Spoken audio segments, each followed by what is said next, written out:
ശബരിമല സ്വർണ്ണക്കൊള്ളയ്ക്ക് പിന്നിൽ രാജ്യാന്തര ബന്ധമുണ്ടെന്ന ആരോപണം ഉന്നയിച്ച രമേശ് ചെന്നിത്തലയുടെ മൊഴിയെടുക്കുന്നത് മറ്റൊരു ദിവസത്തേക്ക് മാറ്റി.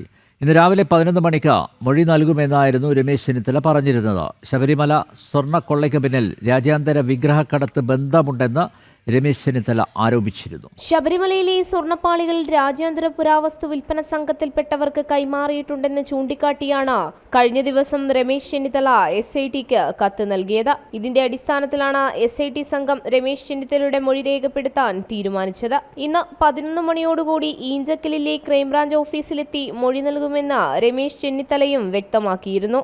എന്നാൽ ചില അസൗകര്യം മൂലം ഇന്ന് SIT സംഘം ചെന്നിത്തലയുടെ മൊഴി രേഖപ്പെടുത്തില്ല. മറ്റൊരു ദിവസം മൊഴിയെടുക്കാനാണ് തീരുമാനം. തനിക്കറിയാവുന്ന ഒരു വ്യവസായിയാണ് സ്വർണ്ണക്കൊള്ളയുമായി ബന്ധപ്പെട്ട നിർണായക വിവരങ്ങൾ പങ്കുവച്ചതെന്നും തനിക്ക് ലഭിച്ച വിവരങ്ങൾ SITക്ക് മുന്നിൽ കൈമാറുമെന്നും രമേശ് ചെന്നിത്തല വ്യക്തമാക്കി. അതുമായി ബന്ധപ്പെട്ട് ഈ സ്വർണ്ണക്കൊള്ളയുമായി ബന്ധപ്പെട്ട് അദ്ദേഹം എന്നോട് പറഞ്ഞ വിവരങ്ങൾ എനിക്ക് തോന്നി അത് SIT അറിയിക്കേണ്ടത് ആവശ്യമാണ്. അറിയിച്ച് അവർ അന്വേഷണം നടത്തട്ടെ. അദ്ദേഹം പറഞ്ഞ കാര്യങ്ങൾ ശരിയാണോ എന്നുള്ള അദ്ദേഹത്തെ വിളിച്ച് ചോദ്യം ചെയ്യട്ടെ. ഇന്ന് ഞാൻ SITയോട് ഈ കാര്യങ്ങളെല്ലാം പറയും. അത് കഴിഞ്ഞിട്ട് അദ്ദേഹത്തെ വിളിച്ച് ചോദ്യം ചെയ്യട്ടെ.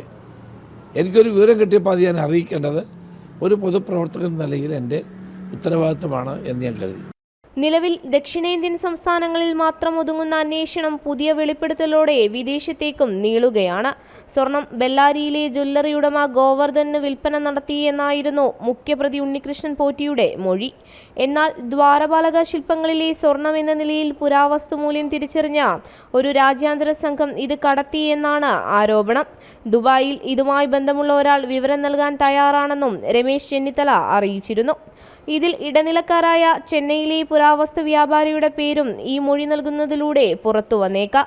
എന്തായാലും രമേശ് ചെന്നിത്തലയുടെ വെളിപ്പെടുത്തൽ സ്വർണ്ണപ്പാളി കേസുമായി ബന്ധപ്പെട്ട മറ്റൊരു തലത്തിലേക്ക് നീങ്ങുകയാണ്. ജനം, തിരുവനന്തപുരം.